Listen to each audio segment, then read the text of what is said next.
It's always interesting getting all this stuff set up. Let's go live. Hit the buttons, all the buttons. And then I'm just checking it all. So let's see, what do I have in front of me? Okay, I've got my dog food, I've got my pen. I'm good to go. Welcome to another live stream. My name is Chris Porter. I call my living room Porter Coaching Studio. So thanks for joining. Might as well move this microphone down where it's a little bit better, so you can probably hear it better. I want to celebrate that I'm 10 days in. I've got all the sticky notes here for all the days that I hope to be going live, and I am 1/3 of the way done with these live streams. So let's put that up on the wall.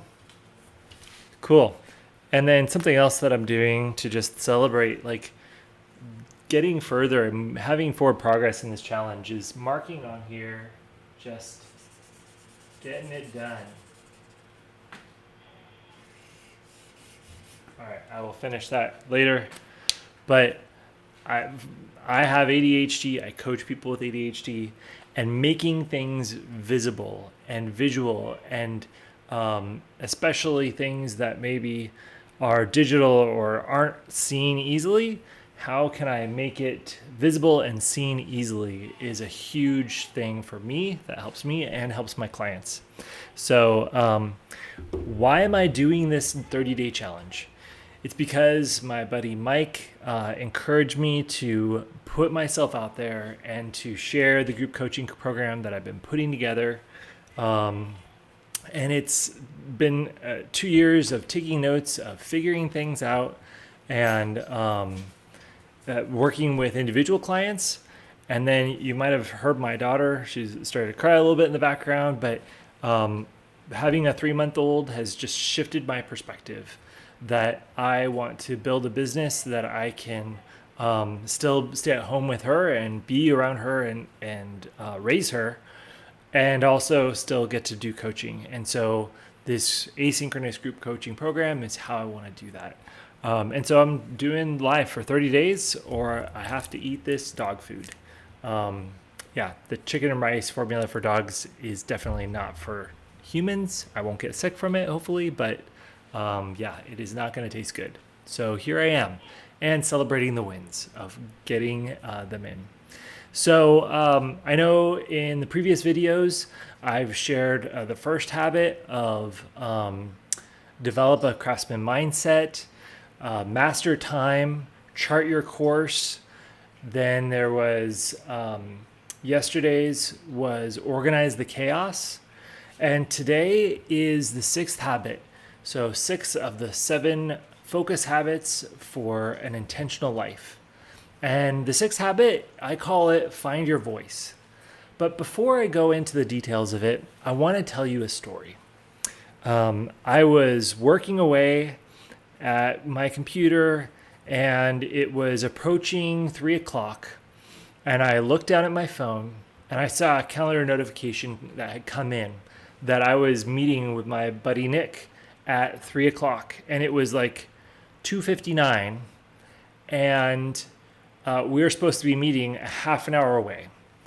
And so I was at my computer, and this wave of frustration, of guilt, of just, oh my gosh, I'm a horrible friend. How could I forget this? I had it on the calendar. I am so dumb. Like, this frustrates me. And so that was the wave of what initially happened. And those emotions sometimes are like a dump. It just, in an instant, they just dump on us. And all of a sudden, it could feel like my adrenaline might start to go crazy. And I paused and I took a moment. And I thought, how could this be a good thing?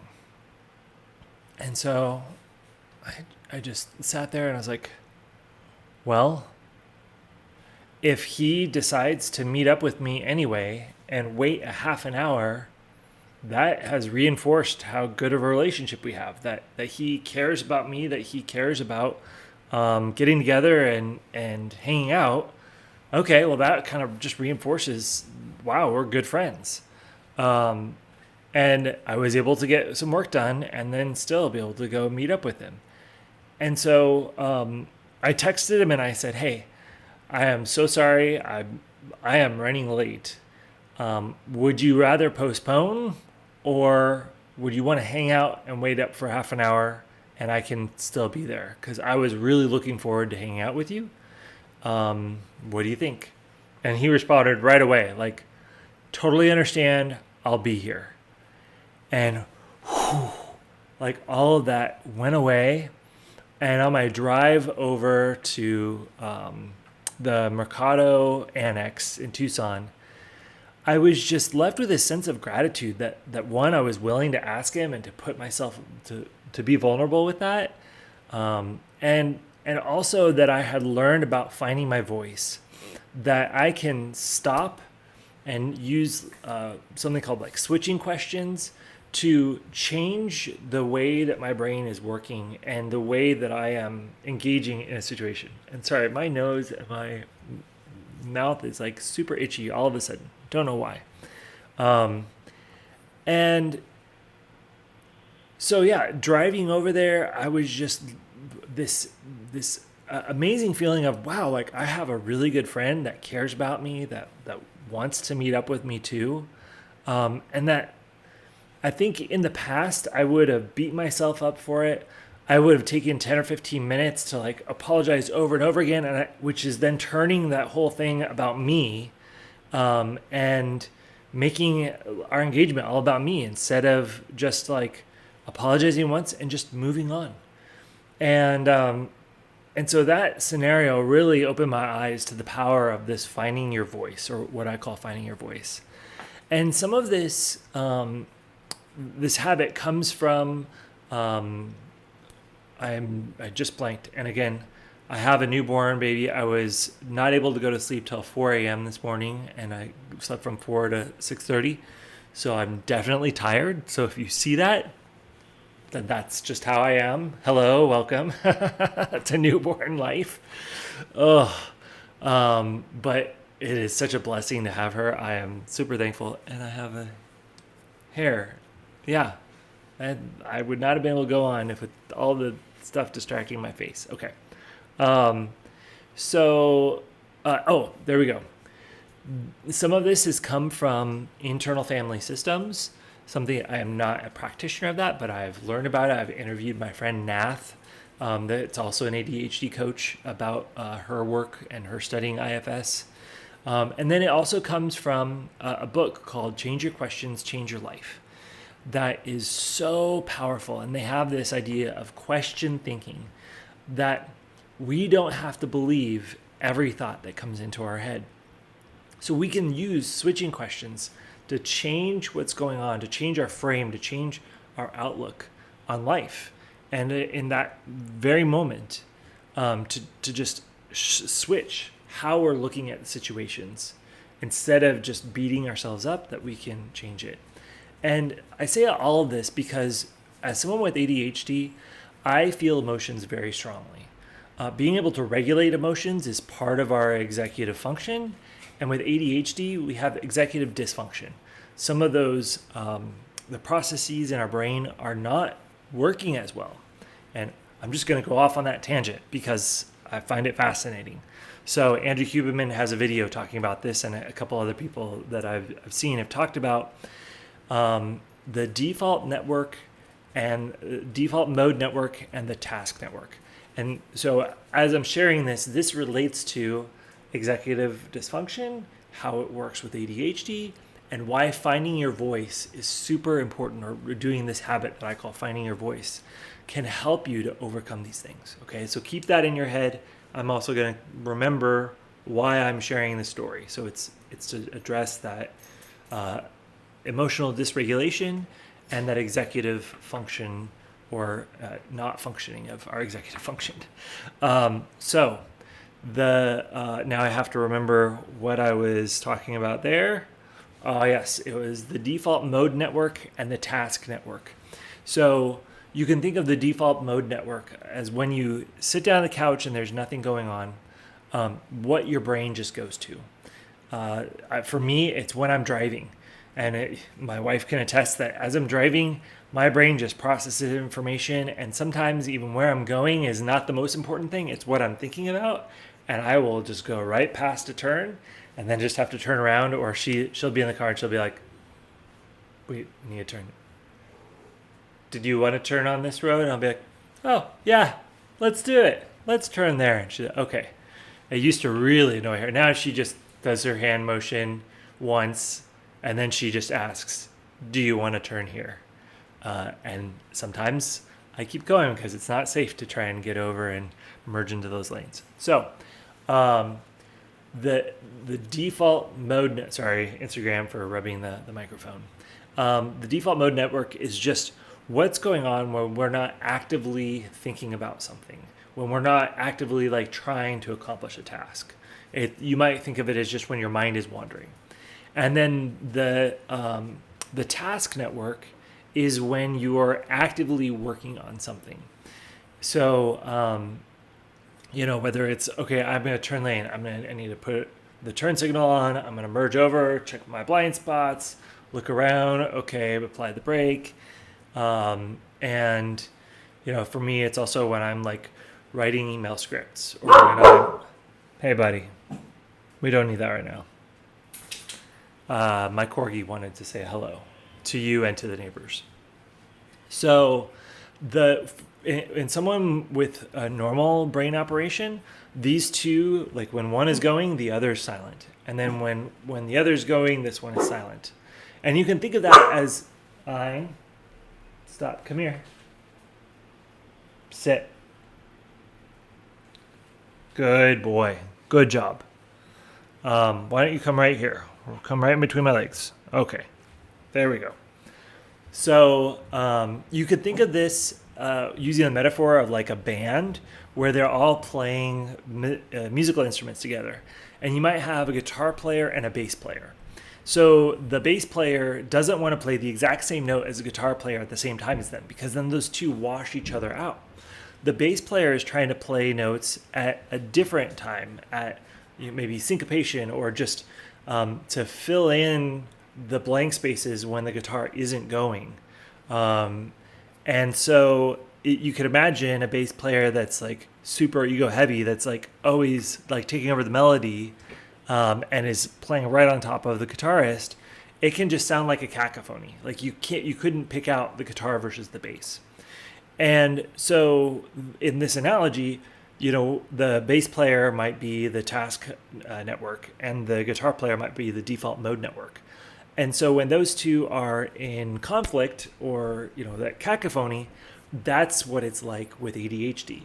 Because when the dopamine is low, the brain isn't able to regulate and to say, hey, bassist, stop playing. It's the guitarist's turn. Okay, now do a bass solo, guitarist, you stay quiet. If both of them are trying to do a solo at the same time, it's just, it's a whole bunch of noise. Well, that's what happens with an ADHDer's brain. Is you're working on an active task, and the passive part of your brain is interrupting you, reminding you of that person. Like, did they really get a haircut or not? Oh, do you need to go file your taxes? Oh, what about this other thing? So I'm driving and I'm getting ideas for other videos to do. Oh, have I talked about this other thing? And I'll start going back through the last 9 videos. But I'm supposed to be actively driving here, And so talking out loud is one strategy of saying, what am I trying to do? I'm trying to merge left. In Japan, I'm trying to remember the name of this process, and I'll come up with it later. But when they wanted to improve the safety of the trains, they started having people point to, I am inspecting this and it looks good. I am looking at the engine and it looks good. I am checking the doors and the doors look good. So they point and they say out loud what they're doing, and the error rates dropped precipitously when they started doing that method. because it uses more parts of our brain. I don't remember all of the reasons why it works so well, but that's something that we can do. And so I'll tell you another quick story of how I've done this in my own life. I sometimes forget to lock the car when I'm walking away. I think the reasoning is that I so often want my brain to be using its full capacity. And so as soon as I've shut the door, my brain starts thinking of the next thing. Okay, like what's the to-do list? What are the tasks I need to get done? Like when I come in the door, oh, do I need to put this away? Or like what's the order of operation of how I needed to do everything that I needed to do? And then I forget to lock the car. And so something I started doing when my wife was like, I don't feel safe when the car isn't locked, and I feel like the car could drive off, somebody could steal it. And so the second or maybe it was the third time that she talked to me about this and just looked me dead in the eye and was like, this is really important to me. Like, I don't want to lose this nice car that we have. And I was like, you're right. I need to really listen to what you're saying. And so I'm going to do this Japanese method. So what I do is as I'm walking away, when I'm a certain distance away, I turn at the car, I look at it, and I look at the blinker that flashes when you hit the button. I look at it. I'm not saying anything. If I wanted really powerful, then I'd say something. And I hit the button, and my eyes are watching the blinker to make sure that it beeps. So I've just added all sorts of visceral, tactile. I'm seeing my hand do it. I'm hearing it. My eyes are seeing the beep. And so I can be very confident that I did that. There was a day when I parked, instead of her car, I parked my car farther away, and it was like 2 blocks away, and I didn't do that process. And then I was wondering, did I really lock it? I don't know. So I went back and checked and did that process. So there are ways of modulating our behavior to make things more visible, to override this challenge that we have of the default mode network and the task network kind of interrupting each other. We can bump something else up higher. And then also later on, I'll share some of the things I've done to help boost my dopamine that can also help to lessen the cacophony, so I don't have as many interruptions going on in my brain from doing keto and from some of the supplements that I do. So that's later on. I think it might be day 22 that I'm going to share more about my supplement stack.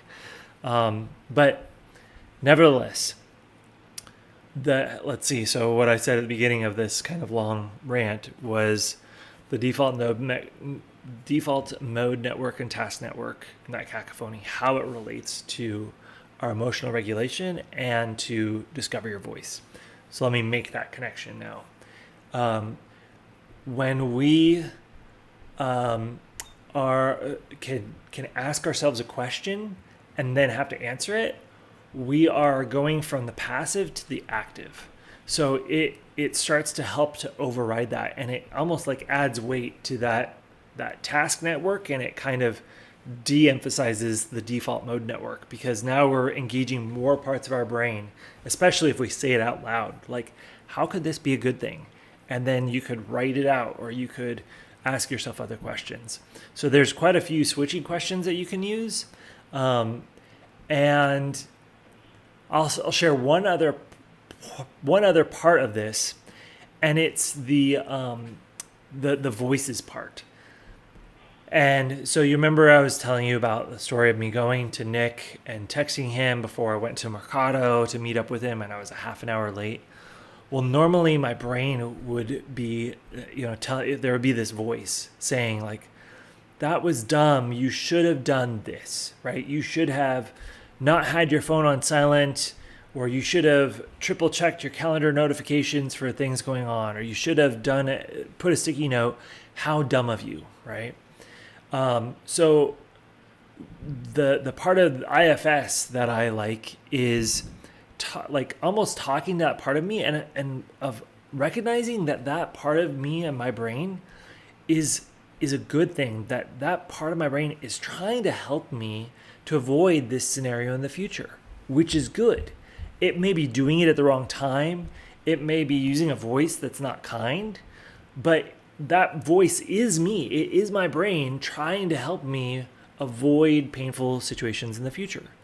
And so realizing that, I can acknowledge that part of myself and say like, wow, brain, like, yeah, thanks. Like, what else do you have? Like, what else are you trying to recommend? And so when I've gone through this process, I might even like talk to myself, or I might like write out like, oh yeah, next time I should check my calendar. I should write a sticky note. What else do you have to say?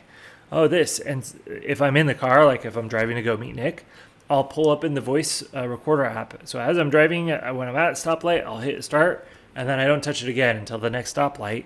But I can just talk, and I can say like, what else? Oh, I should have like checked my calendar notifications beforehand, in the morning. Okay, what else?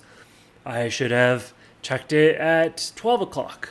I could have texted him beforehand, like earlier that day, and then that would have cemented in my head, like, oh, what I have going on. I could have set a calendar notification to be active on my computer instead of just on my phone. Okay, like, thanks, voice. You're trying to help me. And when I acknowledge that, instead of trying to stuff down those things, when I acknowledge it, and that part of my brain that's reminding me, like, is like, oh, okay, good. He listened to what I had to say.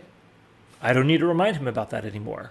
And then that part of that voice actually goes quiet, which is amazing to have that. Now, if as you're doing this, you'll find that other parts of your brain will come in, other voices will want to give you other pieces of advice. And those are all part of your brain trying to help you. Now, they might be helping you at the wrong time. It might be information that's not relevant. It might be stuff that's way out, like, what if you did this every day for 5 years? You would never have any friends.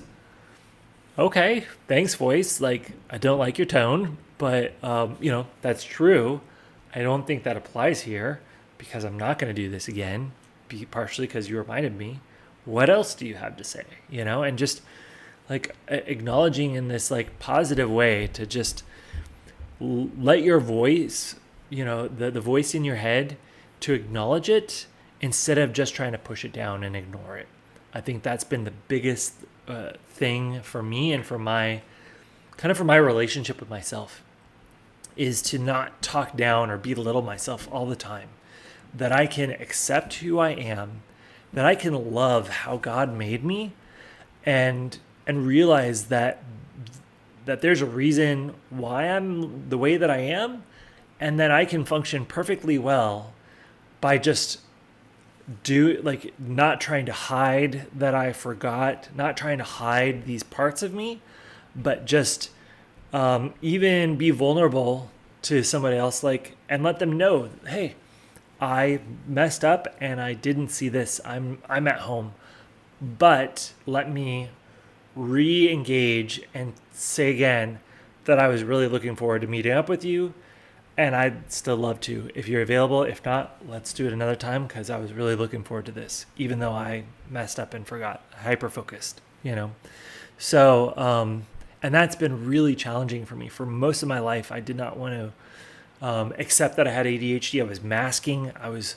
trying to push down this part of me that was a part of me and not let people see my neurodivergence, which just took so much effort and time and just stress. And now I'm slowly unmasking, but it takes work. So yeah, I think that's everything I wanted to share about it. If any of this resonates with you, I would love to hear your story, and I'd love to help you walk through this together, because doing it alone is really hard. And I've had other ADHD coaches that are friends, some that are mentors. I've had other business coaches. And I've also, as I've journaled and looked back through my entrepreneur journey since 2012, I think that was when Startup Tucson launched. I was surrounded by entrepreneurs. I was surrounded by other people that knew what it was like to be an entrepreneur. And so I've had those people. And then I have also found other people with ADHD that I could commiserate with. And so I want to be that type of person for you. and to help you discover the full potential of your brain and accept it, and not have to mask anymore, and not try to belittle yourself with those voices, but instead accept that we have these two competing networks, the default mode network and the task network. How can we embrace the way our brain works?